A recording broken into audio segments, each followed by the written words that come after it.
What's up, my Warriors whānau? Welcome back to the channel. Hope you guys enjoyed the video today. Today we're going to be touching on our development sides for week number 2 of Harold Matts and SG Ball. Guys, we're going to try and do this as a weekly show. We did last week a little bit more short content due to this. We wanted to do this more long form content. So me just sitting down with you guys, or me and Levon sitting down with you guys, giving our thoughts on how these guys are progressing. So guys, we're trying to figure out the name of the show. Please make sure you comment down below if you got any ideas. We've got like future warriors, stuff like that, path to a warrior. What's other ones that we're thinking of, guys? Like, making of a warrior, warriors in the making. Like, if you got any thoughts down below, make sure you chuck them in the comment section. As you know, we all grow together. This is your show as well. This is the community. We just want to touch on all our junior development coming up through, because obviously it's a really good talking point. Being a development club right now, you know, we're moving to the future of the Warriors, and there's a lot of incredible talent on show. Obviously, our junior Warriors have been trying to slay the Panthers in these last 2 games here. The Harold Matts able to do so, 22-0. And then obviously the SG Ball sides unfortunately going down 28-8, unfortunately, but still a lot of great performances to get through. Also, I want to preface before getting to the show, I am still currently just trying to fight off this little bit of a flu. It's been 2 weeks now. I'm finally getting over it, but if my voice does get a little bit crackled or anything like that, I do apologize, but hopefully you guys can hold in with me while we talk about some future Warriors in the making. So touching on the first game of the day here, we had the Harold Matts Warriors versing against the Penrith Panthers. A very close match at the end of it. Fortunately, the Warriors bringing it home really late in the contest. Legit, the last couple of minutes of this game, we had Ronan Byford go over, and Ronan had a really solid game in this one. Ronan, I didn't really touch on in my first sort of thoughts when we were talking about developments in our last Tuesday show, All You Can Eat. There was a couple of names I threw out there that I noticed for our junior development from last week with Harold Matts, but he had a really solid performance in this one. I thought he was really connecting with a lot of the boys, being that number 13 in the middle. His link play was really solid, but his footy IQ to really point out this moment that he could strike, he did it, and did it to full effect. I would see Short Ball already putting it up on Instagram. The similarities to what Lennox did last year in the Harold Matts and what Byford did in this one. So there's a lot of good signs here for our junior development with the Harold Matts going up against the Penrith Panthers. They had a lot of good big boys as well. Coming through the Harold Matts, they're under 16s, under 17s. So there's some really young boys out there. The size and the stature of some of the boys that are running out there, the athleticism of some of the Warriors boys that we should get excited of. But it's all little things these guys have got to work on. Obviously, just knowing, going through development systems, when I was a real young boy, playing footy and that, and a lot of other boys that I know of, very closely that end up making into, proper development systems. When these younger boys, like Warriors, younger boys, they've always been big, they've always been strong, but it's always about the little things, the little key issues that we need to fix up on. And there was a little bit of this game.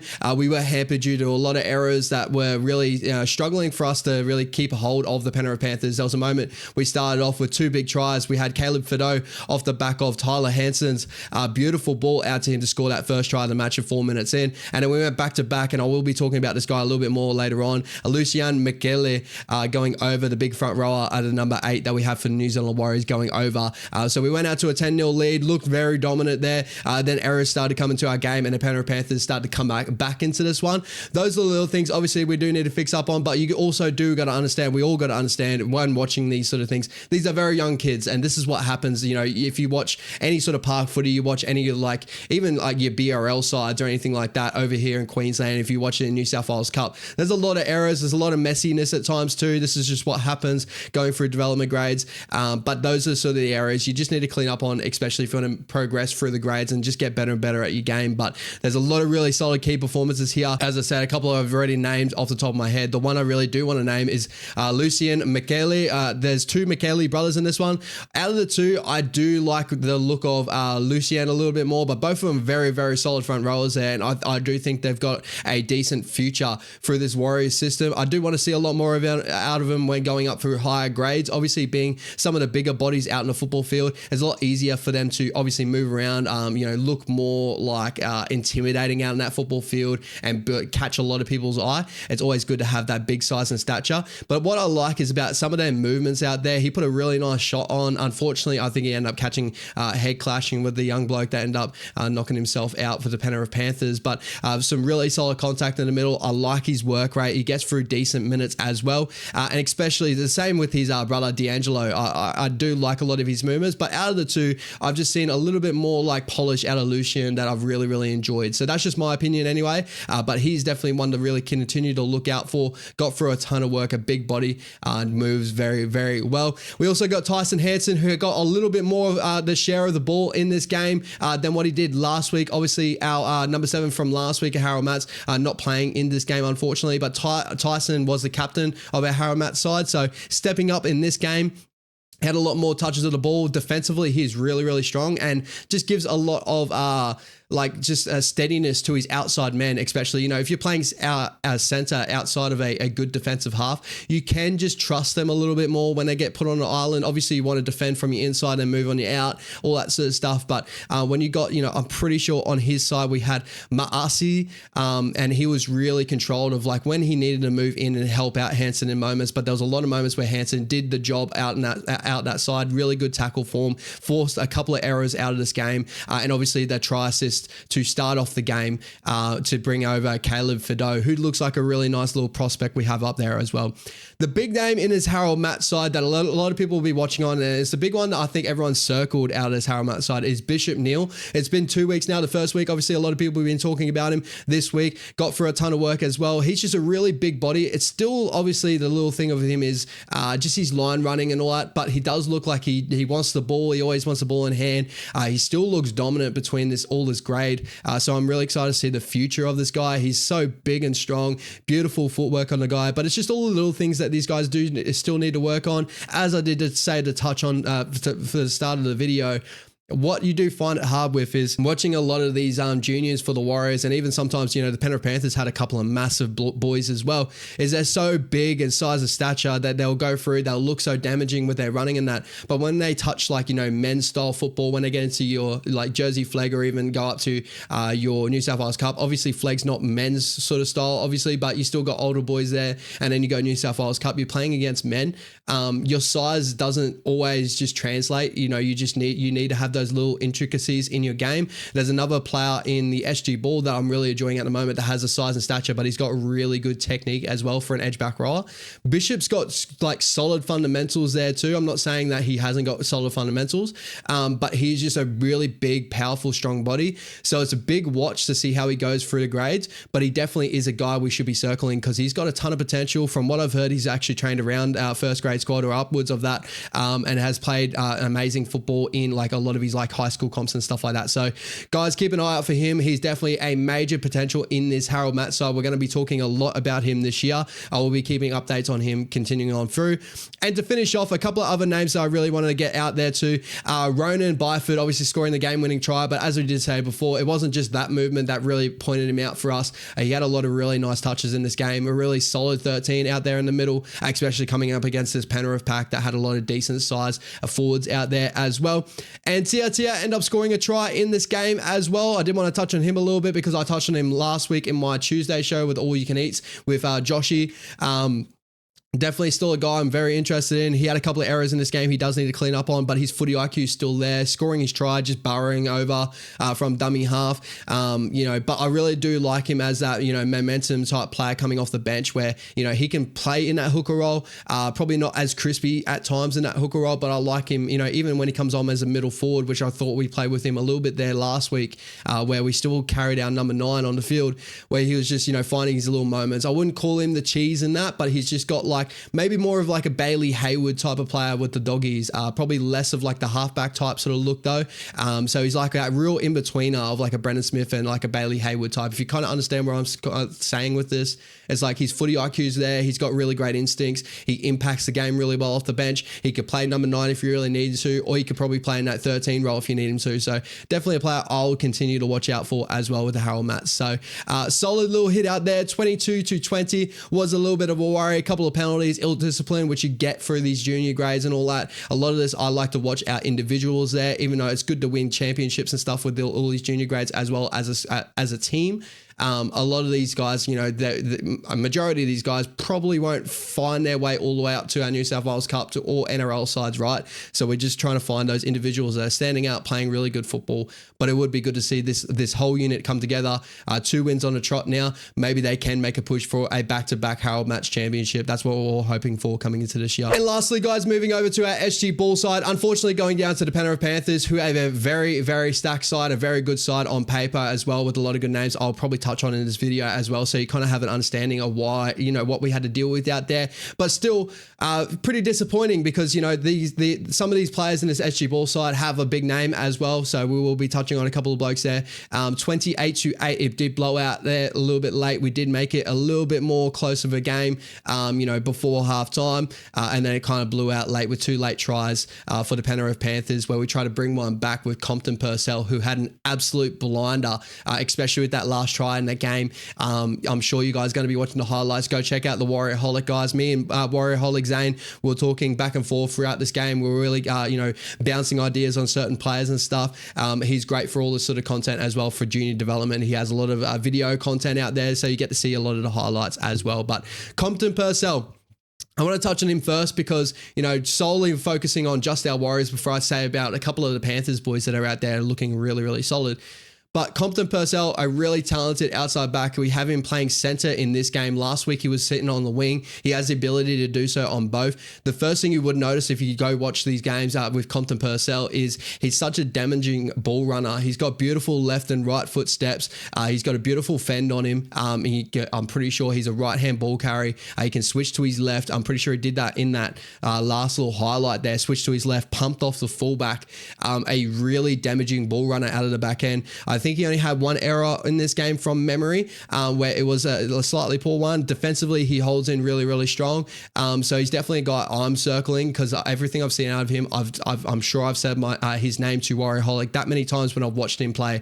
I was like, oh, he had this good movement here. Oh, all right, he looks really nice. So he's a guy to continue to look out for in this SG Ball side. He's one of those big names that I'm circling.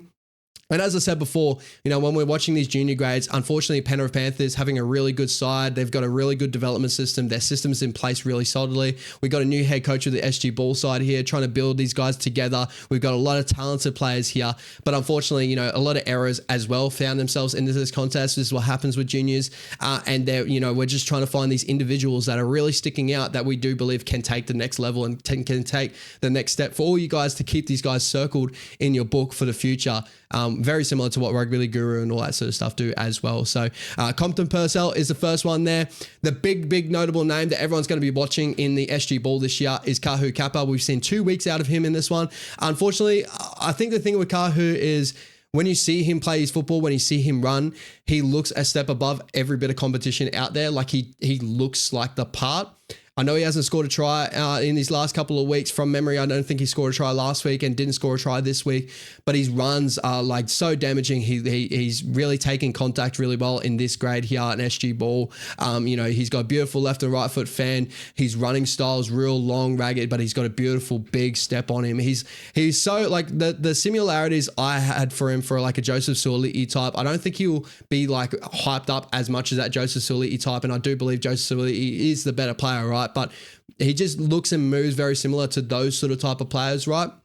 He's got similar body frame, a decent sized body. I'm sure he's around that 6'2", 6'3", maybe 6'4" range. Decent sized body there, real slender sort of frame, but like, you know, decently cut. I'm sure you're going to see a lot more of him in the future. Obviously, SG Ball is such a small season, but we'll probably see him in Flag or New South Wales Cup. His potential is really, really high. And unfortunately, when it comes down to games like this at SG Ball, where maybe the talent around him isn't really pulling their weight, it does feel like that he tries to impose himself a little bit more. He is the captain of the side, so he has to feel like he has to do more, I guess.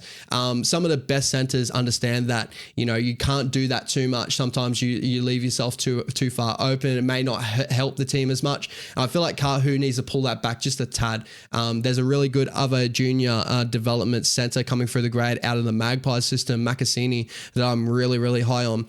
And he's learnt that sort of thing as well, where he kind of sits on his edge a little bit. I'm sure if a lot of people watch him, they probably go, maybe he doesn't get through a ton of the work rate of, like, you know, when you watch first grade Herbie Farnworth and stuff like that.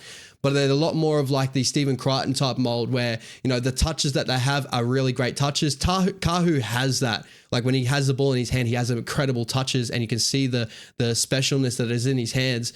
But sometimes when you do it too much, I think a lot of people will put it as a deficit. Maybe errors start to come into your game a little bit more when you're trying to push the pass a little.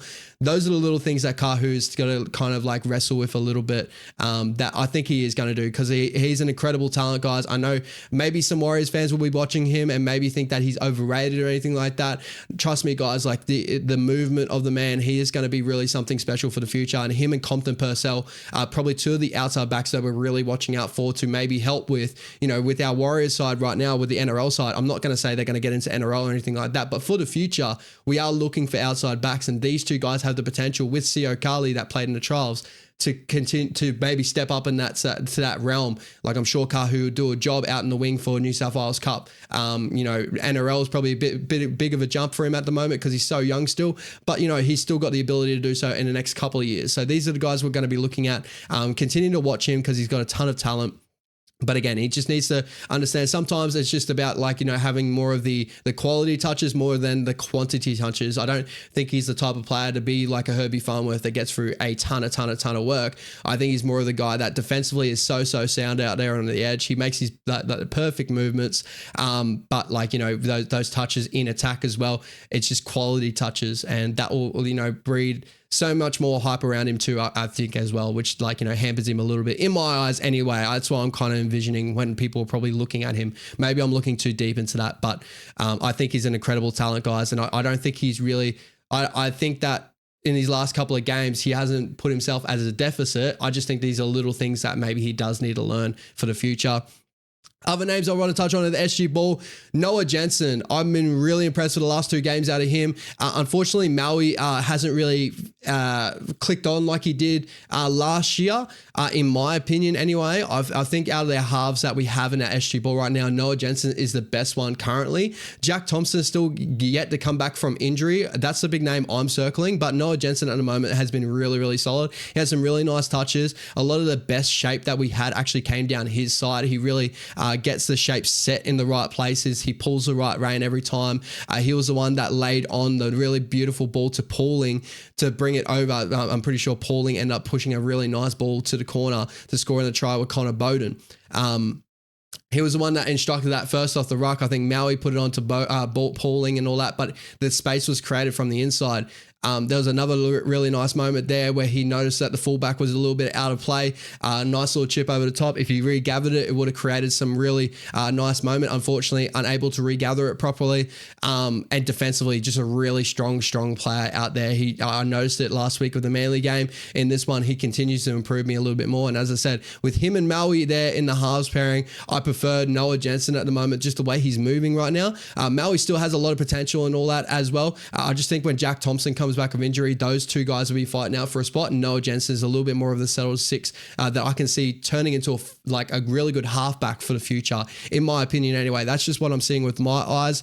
And other big notable names that I obviously pointed out in the last show on Tuesday night when I was talking about some guys I noticed.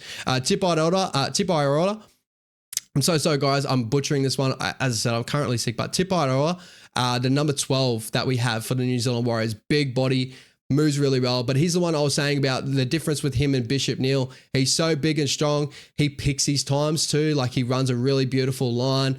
Sometimes gets used too much as a decoy, I believe at times, but a really strong body that we have there, a big body that I'm really excited for the future. A really strong player that we have there. And then the other guy that I thought obviously a lot of people got big eyes on is Augustino Filippo. I think that, you know, obviously coming through the Harold Mats, had an incredible year coming into SG Ball. He continues that on. He moves so well for a number 13. He's not the biggest 13 in the world, but he's got decent size to him. He's got beautiful footwork as well. He's got a big left foot step on him too for that number 13 role. Beautiful ball playing ability, great in defense. He's been really solid for us, you know, coming through the last couple of weeks. He was a big notable name pointed out last week as well. I'm pretty sure Levon spoke about him last week, and he's definitely a guy to continue to look out for. And the other guy I wanted to touch on, there's two more guys I actually want to touch on a little bit more before I touch on the Panthers side of things, because there's a couple of guys I think that Warriors fans, obviously our NRL fans as well, and there's a couple of guys here that you guys are going to circle for the future. But with the Warriors side of things, our number 11, Hiraka, he had a lot of nice touches as well. Had a couple of errors, but he is like a dog out there. Like, moves so well. Played center last week in our Manly game. Did not look out of it in that center role. Moved into one in, which I think is his preferred position, and killed it in that position as well. So continue to hold out for him. He's a really big talent. And the last one is a bench forward that as soon as he jumped on the field, me and Zane Warriorholic, we just both said to each other, is like, these kids just keep getting bigger and bigger. But it's the number 17, Lau Malili. Like, the size of the man, he had some nice touches late on in the game as well. He was so damaging ball running wise. He had that one moment late in the game. I'm pretty sure off the back fence. It pretty much set off the back of that too. I think it was after the Compton Purcell try. He came off the back fence, busted it open. Unfortunately, out of all the guys to be his support with him was Noah Jensen, as I touched on before. Noah doesn't really have the full top end speed. If it was someone like Compton Purcell outside of him, I'm sure Compton's taking that to the house as well. But he is a big body, moves fairly well. Continue to watch out for him because he is a really big side, like big body. Maybe he could get found out defensively and all that. But out of the minutes that I saw of him today, definitely a guy that I'm going to continue to look out for because he's a really dominant, like just a very intimidating figure out in that football field. As soon as he walked on, I was like, noticeable, especially when you're coming up against the Penrith Panthers side, when they got some big bodies out there that move so well. So the Penrith Panthers, these are the guys I want you guys to circle these names for the future, especially, you know, with the Penrith Panthers system, we know they can develop so many good players, and maybe these could be players that Warriors could pinch maybe later on in the future that a lot of people will be looking at. But the first big name is a guy that I've heard a lot of hype over. The Short Ball has spoken about him a couple of times as well. From what I follow the Short Ball, I love his content as well, guys. Make sure you go check him out. But Heinz Limoto, a big edge back rower, number 12, but moves so solidly defensively. He put on some massive hits in this game. He is a very intimidating figure, but he does all the little things right as well. So this is a developing edge back roller that a lot of people are very hyped on. So continue to watch him through the grades if you're able to watch Penrith Panthers SG ball this year. And his brother is a big body as well. Hokofunu Limoto. Like, I don't know what's happening in the Limoto household. They must be some of the biggest family in the world because like both these boys are massive. As soon as you saw, Hokofunu, get out there, like I was like, it's another one. Like he's so massive. The number 10 for the Penrith Panthers, both those big bodies that move really well. And I'm pretty sure the number 10 Hokofunu put on some massive hits as well. This Penrith Panthers squad is killer. And also lastly, Jed Saidir, I'm pretty sure that's how you pronounce it. The Penrith Panthers halfback, he was very solid in this game. I think the spine in general for the Penrith Panthers had a lot of really good moments, but he pretty much controlled a lot of the attacking sets for the Penrith Panthers as he would as a halfback, but pulled the right strings as leading to the score 28-8. He had a lot of the big moments in the game here too, and I'm pretty sure he won the player of the match for the short ball as well. The other name too, I thought that Nathaniel Tolu, coming off the bench, number 14 for the Penrith Panthers, had some really nice moments in the middle. He's got a really nice shot on him as well. Those are just the little names for the Penrith Panthers. There's a lot more there. I didn't want to really hamper on the Penrith Panthers because this is a Warriors channel. But with the New Zealand Warriors, back-to-back losses at SG Ball, fairly disappointing there. I think these guys are still trying to find a way to come together. I thought Pauling had some really nice moments there. Our little young fullback that we have there as well, obviously having a beautiful ball playing to score the first try. He had a really nice moment later on in the game where he, with his running, he's got a lot of speed. He's got really nice balance in his hips, decent tackle breaking ability. He's still a smaller body, so sometimes when he gets stopped by some of those big boys, it's kind of like a massive collision, and you do feel like he comes off second best sometimes. But when he's got a little bit of space to burn, he just burns defenders, and someone to really keep an eye on as well. But I think the performer for us in this game was Compton Purcell. The other performer that I really like, Noah Jensen, and then obviously keep an eye on You got Pauling and stuff like that, guys. Those are the names I'm looking out for in SG Ball this year. Those are the big ones. And Tipa Aroa is a guy that I'm really keen on in SG Ball this year as well. So that's week 2 of our junior development, guys. Obviously, our Harrow going back to back against 2 solid development teams in the Manly Seagulls that have a lot of great juniors, and the Penrith Panthers. Unfortunately, SG Ball going back to back losses against 2 great development sides as well that have a lot of talent. Hopefully, the SG Ball side can bring it together. But this is the whole thing about junior development and stuff like that. Sometimes with a lot of mixing and matching of players too, and players coming in and out due to injury, being so young as well, and going over back-to-back games in Australia, there's a lot of variables of why players play a certain way or whatever. But the cream of the crop, some of the best players that you can point out for, that's why I look at it more individually in a lot of these ones, step up in certain moments and you can see certain things. So those are the names I'm pointing out here with the SG Ball and the Harold Mats, guys. Comment down below if there's any names that I missed that you really enjoyed out there. I probably skimmed the top of a little bit there, but obviously keep an eye on content creators like Warriorholic, keep a short ball on Instagram as well, and obviously keep an eye on our channel, guys. Make sure you like and subscribe on Wise Up TV for more of the content that you could see obviously overall for the future as well. And also, guys, lastly too, make sure chuck in a comment down below if there's any title you want to give this video, if there's any title you want to give our development videos for the future, as well as for a little series that we could do during this year. Thank you so much, guys. Appreciate your time. Take it easy. Peace out.